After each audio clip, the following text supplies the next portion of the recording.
Hey DC fans, I'm back with another video. So in this video it is not just for the DC fans as I usually say, it is also for the general audience because this movie Black Adam should be watched by every general audience as much as possible, because when Marvel happens, why can't DC happen? So this is the part 2 of the heavy breakdown like trailer heavy breakdown video. So in the previous video, like it was I think 1 month before, so since I was busy I couldn't make the heavy breakdown, but in that video like I spoke a lot about things which are related to DC animation comics as well, but that was not related to the Black Adam trailer, so it was not actually a trailer breakdown. So I only spoke about the initial shot of the trailer, so even I didn't move to the second shot as well. So in this breakdown it will be only about this trailer alone, and I will make sure that it is short and crisp, but you will also understand the whole gist of the trailer. So I'll continue from where I left in the first video. So in that video I will speak about Jeff Johns and all the comics and all the DCU movies being made from the comics of Jeff Johns.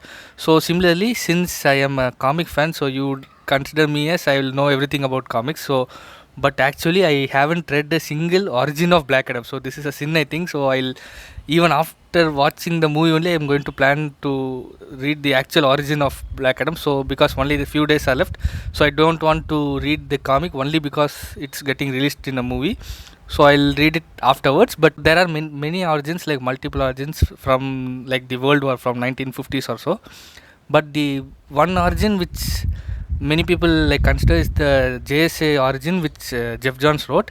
And in that comic actually what happens is that Black Adam's brother's son or his nephew will get the actual power, Shazam power. So you would have seen in the Shazam movie where the Shazam wizard will say that to Billy Batson that before you are going to become the Shazam, before you there was one person who actually got that power, but he had released the 7 sins to the world and he made chaos, and that is why we have punished him, and now he is in some prison, something like that. It will come in that movie.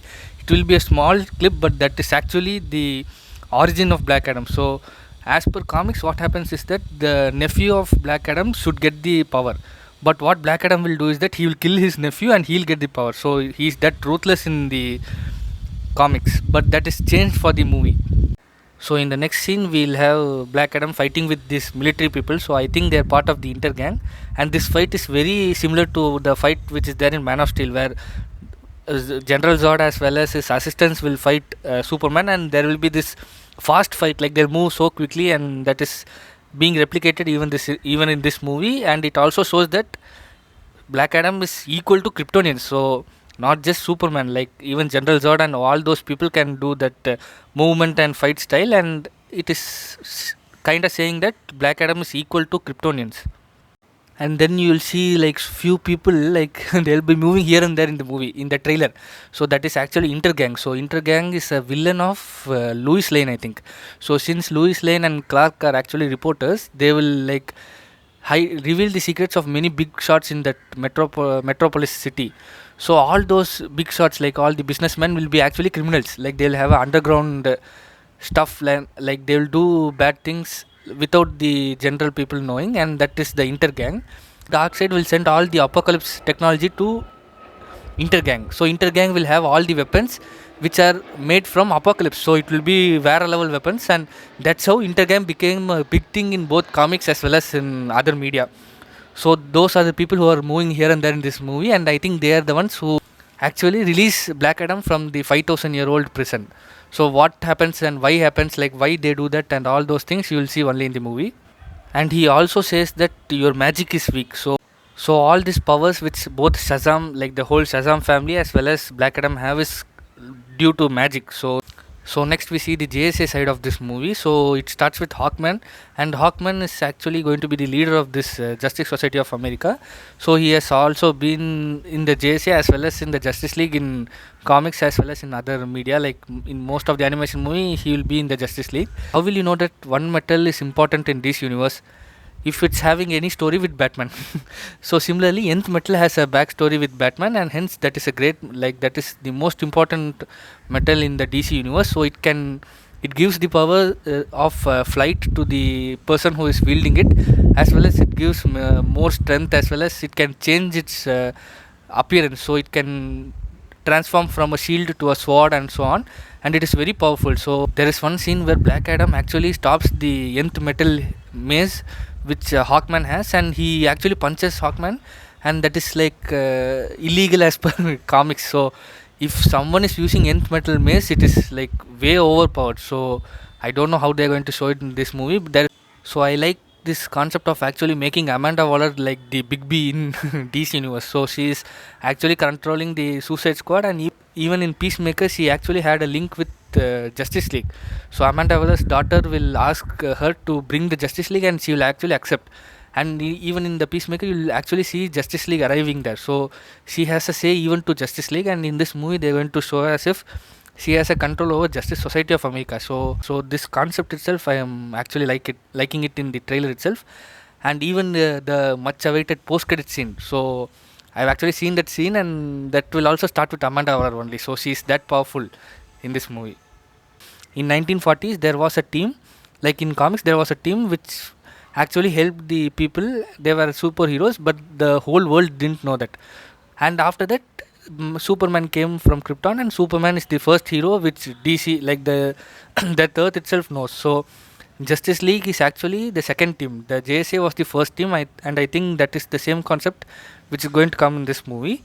So JSA, like the current hero is Hawkman, and there will be many previous heroes. So I am waiting for like some clue or Easter egg about Jay Garrick. So he is the first Flash, and he can, if he comes in this movie, it will be great. And Alan Scott, he is the first Green Lantern. So there are many previous heroes. There's Wildcat.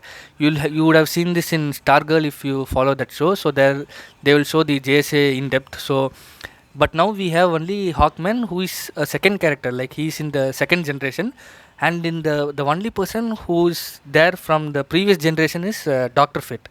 So Doctor Fate is like, if you take Doctor Strange Multiverse of Madness, and if you see the Scarlet Witch, you will say she is way overpowered.